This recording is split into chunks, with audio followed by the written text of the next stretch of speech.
কারণে অকারণে ফুল ভালোবাসি।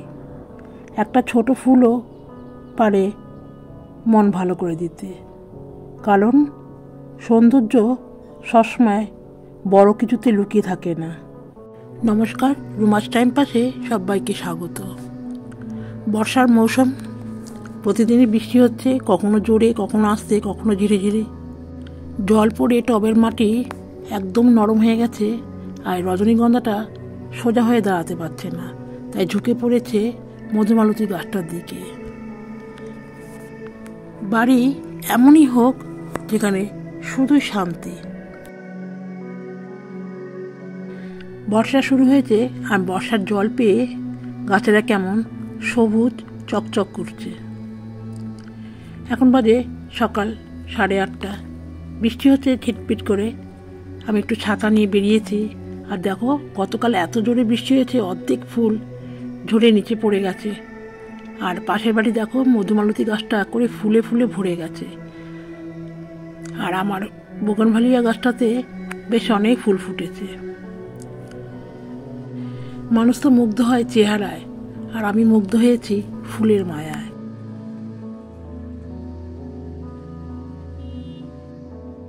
যেহেতু বৃষ্টি হচ্ছে, তাই গাছে জল দেওয়ার দরকার পড়ছে না। এটা বন্ধ করে চলে গেলাম দোতলায়। আর আমার এই প্রাকৃতিক দৃশ্য দেখতে ভীষণই ভালো লাগে, বিশেষ করে সবুজ। বৃষ্টি দেখলে যেমন ময়ূর নেচে ওঠে, ঠিক সেরকম বৃষ্টি হলে আমার মনটাও আনন্দে ভরে যায় ময়ূরের মতন। সকাল থেকে বেশ ভালোই বৃষ্টি হচ্ছিল, এখন খুব একটা বৃষ্টি হচ্ছে না, মানে ছিটে ফোঁটা হচ্ছে, তাই ছাতা মাথায় দিয়ে ছাদে উঠে পড়েছি। আর ছাদে তো জল দিতে হচ্ছে না, শুধু গাছটাকে, সমস্ত গাছগুলোকে একটু দেখাশোনা করছি। ফুল নিয়ে ক্যাপশন হয়তো হয় না, ফুলের দিকে অবাক বিস্ময়ে চেয়ে থাকতেই আনন্দ লাগে, কেননা ফুল তার বিশেষ এক রূপ নিয়েই ব্যস্ত। বর্ষার মৌসুমে সমস্ত গাছগুলো কেমন সতেজ হয়ে উঠেছে। আর 2-4টে করে তো পদ্ম ফুটেই চলেছে।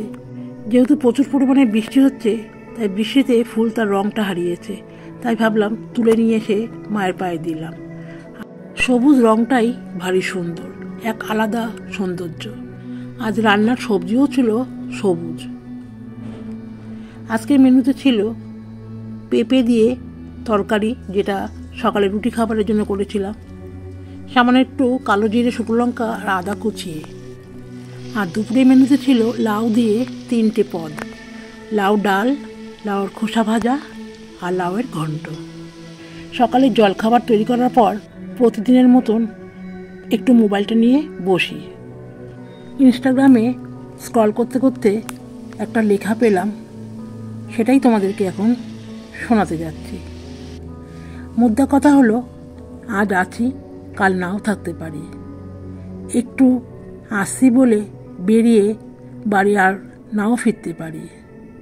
দুগ্গা দুগ্গা বলে গেটের মুখে দাঁড়িয়ে থাকা মায়ের সাথে কাশ্মীর ঘুরতে যাওয়া সন্তানের আর কখনো নাও দেখা হতে পারে।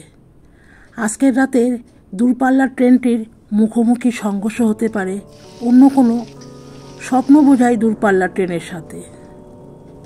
দূরের কোনো এয়ারপোর্টে যে কাল আপনাকে রিসিভ করতে এসে ফুলের তোড়া হাতে অপেক্ষা করবে, তাকে আর আপনার বুকে জড়িয়ে ধরা নাও হতে পারে। ভাতের থালার পুরো ভাতটা শেষ নাও হতে পারে, তার আগেই হয়তো প্রাণটা চলে যেতে পারে। অনিশ্চয়তার তুঙ্গে বসে থাকে যে শব্দটা, তার নাম জীবন। আপনি আমি তার বুঝি না কিছুই। অহংকার করি, মানুষকে ছোট করি, অবহেলা করি, রেষারেষি করি, শত্রুতাও করি। ঠিক করে হাসি না, ঠিক করে ভালোবাসি না, আপনজনদের সময়ও দিই না, প্রিয়জনদের সাথে দেখা করে উঠতে পারি না, বন্ধুদের খোঁজ নেই না।